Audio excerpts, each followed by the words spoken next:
I'm Gary. This is Austin. And we are Midwest Mike's coming back at you live from the Hy-Vee Arena studios. And before we get going today on the show, I want to talk a little bit. Austin, what'd you have for lunch today? I had the grilled cheese quesadilla, longboards, add rice, 4-alarm sauce with steak.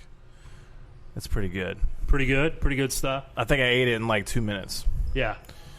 You were grubbing. I'm trying to talk to you about the show. We're trying to go. I wasn't listening. A tour around the arena. Well, I wasn't listening. I was just eating. So longboards, yeah. So far, 10 out of 10. Haven't had anything bad there yet. And you're grabbing some on the way home, aren't you? I am. Yeah. My wife said, "Hey, as long as you're going to be at the arena today, why don't you stop in that longboards location and pick up dinner on the way home?" Well, and then he had to stop by the smoothie shop and get something healthy to counterbalance the unhealthy. And of course, longboards is not really unhealthy, but it's not as good as longboards is super healthy. The grilled cheese quesadilla I had, I'm pretty sure, was full of vitamins. Yeah. What about the smoothie? It's no carb rice. What was your choice on the smoothie? I like the pina colada is what I like. I don't know. I actually had a smoothie. Oh, you didn't get a smoothie? No, he got a Bang. A Bang. What's a Bang? Bang energy drink. Not a sponsor of the show, so that's the last time we mentioned those guys. But, you can sponsor us if you want. But, so like I always say, Longboards KC is their Twitter. Longboardswrapsandbowls.com is their website. And, there's 6 great locations all around the KC Metro. No matter where you live in Kansas City, you should be close to a longboard. Just go to that website, find their location near you, and go check it out. But my favorite location is right here inside the Hy-Vee Arena. Same. Because it's convenient for us when we're coming in here, to do the show or leaving. Why didn't you wear a Miege hat today? Why didn't I wear a Bishop Miege? I don't own one. Well, you need to. You got a good friend sitting next to you. I know, yeah. Maybe I know some guys that can give me a Miege hat. But, we did have the home run derby the other night. Lots of exciting action. Really, that second round between Peterson and Guerrero Jr. that they went into like 3 overtimes. They did the couple-minute hitting. What was it, 2 minutes? Yeah. So it goes with, and then it's 3 minutes. 3 minutes, and then you go, and then you hit a bonus. I think, which is you had to get 2 home runs over 440 feet. Yeah. Then you get a bonus 30 seconds, get the rest. Anyways, those boys went, I think, 3 triple overtime. Yeah. And so I was jumping out of my seat on that, especially when Jock kept tying him. He kept hitting the home run to tie him. I'm jumping up, I was like, this is what I want to see. So really, it was the luck of the draw on that, because the best home run hitter that night was probably Vlad, but luck of the draw. He basically gets himself super tired. Second round, goes to the championship, and then ends up losing. But it was awesome. Home run derby was great. It's one of the most exciting home run derbies I can remember watching, especially over the last few years. But any other thoughts? Did you watch the All-Star game? I watched part of the All-Star game. I wish I could have seen more. I was working last night. But one thing I will say about the Major League Baseball All-Star game, it's probably the most serious one. Those guys take it serious. They actually, the aces come out and they throw their best stuff, and really the reason the games are always low scoring is because you basically get 3 aces and then 3 or 4, you go a couple innings each, and then you get the best closers out there. And these guys actually play because baseball's pretty non-contact, so these guys can go at it without really risking injury. And then also it's just they have a lot of pride really between American League, National League. So. But it was really cool. I think it's the best out of all the All-Star games. To me, the NFL, the Pro Bowl is a joke. It's like backyard football. I hate saying that because I love the NFL. But NBA one's kind of like a little pickup game. They just kind of mess around. Baseball is the one where they really go at it. Actually, the hockey one, NHL's they go hard on MLB. That too. But I always enjoy it. I enjoy the All-Star game a lot. Yeah, it's always kind of a good week, and it gives the guys a break in the marathon of a season. Yep. 182 games. It's a long season, so or 162 plus playoffs. Yeah, plus playoffs. So long season. As a football guy, I couldn't imagine playing that many games. Just prepping and doing the work it takes to get ready for one game. Let alone having to do that week in and week out. Yeah, a little bit. Yeah, a little different. A little bit prepped, a little different. But a lot different. But You guys played just probably the right amount of games. Yeah. When we come back, we will be joined by John Holmes. He is the head football coach at Bishop Miege High School here in Kansas City. And, we have mentioned their program several times here on the show. Big fans of what they do over there, have a long record of winning, and we'll get into some of that. But Coach Holmes will be with us right after this.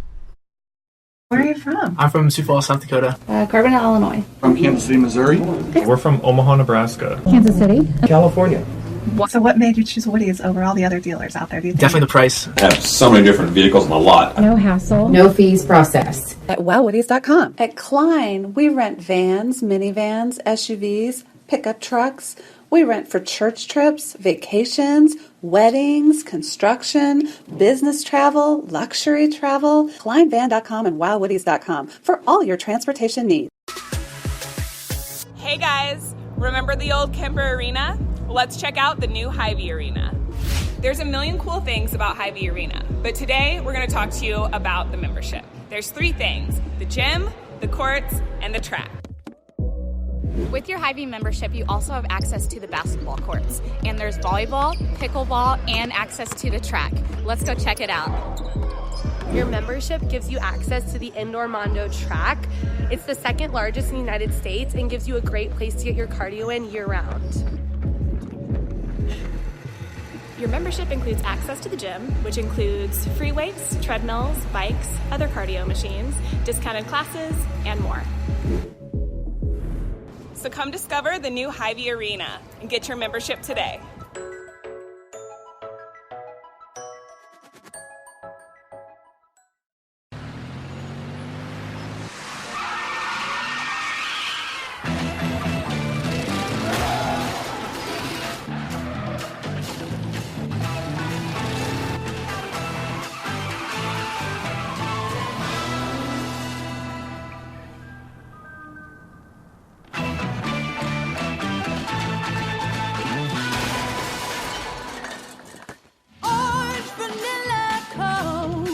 You heard that right. I'm Johnny Coy, head coach of the St. Joe Mustangs. If you're looking for professional quality, customized wood bat for your baseball player, Walk Off Wood Bat Company is the place to go. All bats are made with prime quality wood, and the options for customization are endless. Gamers, fungos, training bats, they have them all. The Mustangs are excited to have Walk Off Wood as our official bat supplier this season. If we trust our players to swing Walk Off Wood, you should too. Go online and order today.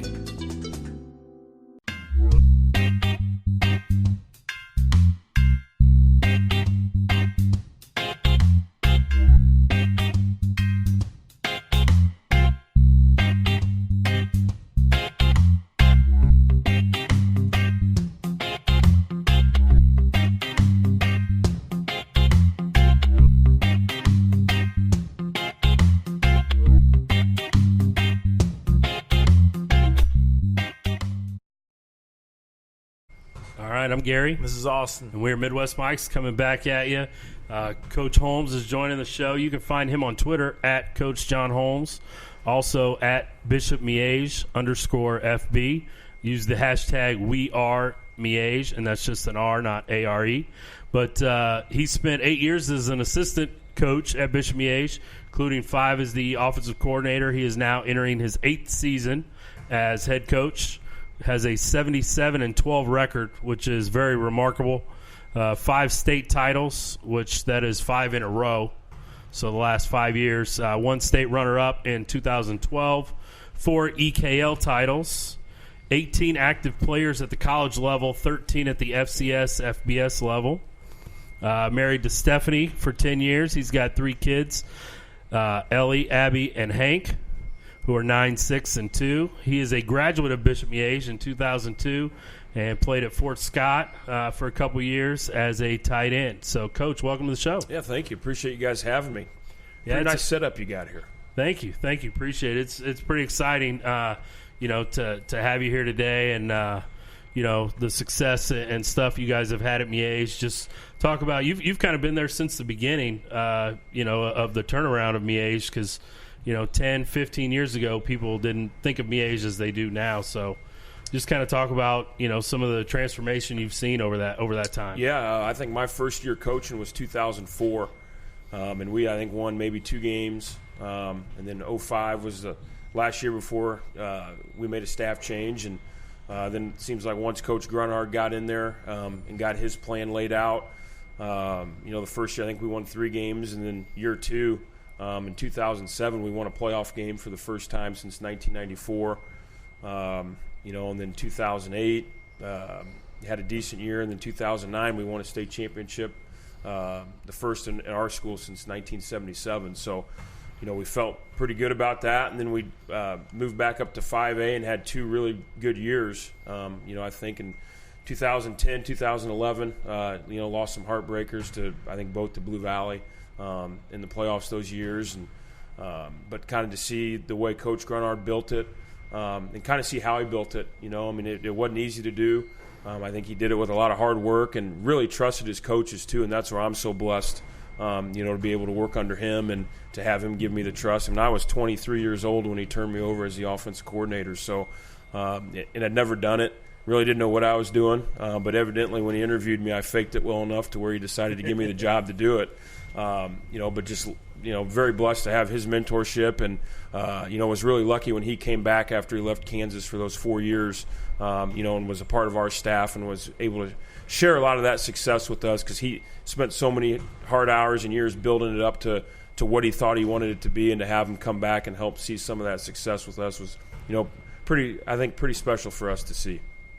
And being a Miege guy, what does it mean for you to be on the staff there? What does that mean to you? It means the world to me. I started, I think, going over to games over there in 1992. We moved to the neighborhood in 1990, so I was a ball boy, I was a water boy, and then I was a player 98 to 01.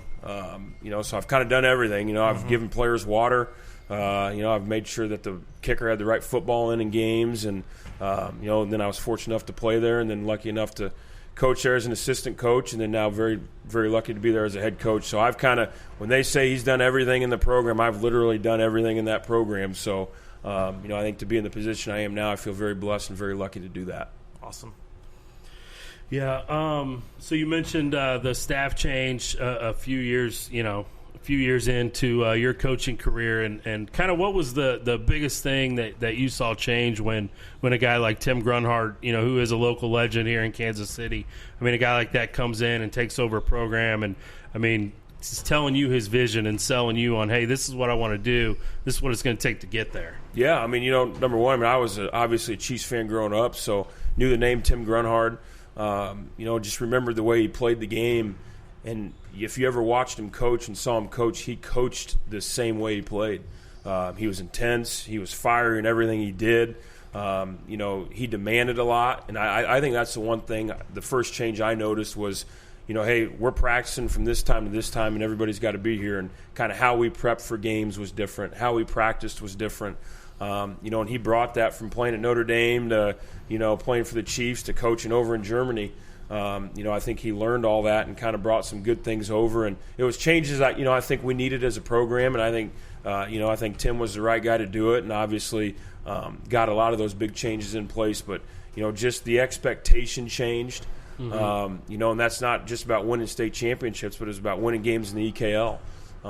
Being able to do that, you guys can beat these teams, and he was one of the first guys I think that told our guys that he believed in them and that they could do it, and it's something that our guys still believe in now 10 years later. Very cool. Speaking of the EKL, do you feel like that gives you when you play them more competitive edge when it comes to later on down the season? Oh, I think it does, absolutely. Number one, I think you look at the coaches in the EKL. It's some of the best coaches in the state, top to bottom. And then I think you look at the competition too, week to week. It seems like every one of those teams has some FCS, FBS player that's getting recruited at the next level. So that's important. Now, it doesn't make weeks 1 through 8 very fun when you got to prep for that. But I think it does prepare you, for a playoff run. And a lot of times you see EKL teams knocking each other out in the playoffs because they're always, whether it's the semifinals or quarterfinals, you're always going to get matched up with somebody. So that league definitely week to week gets you ready to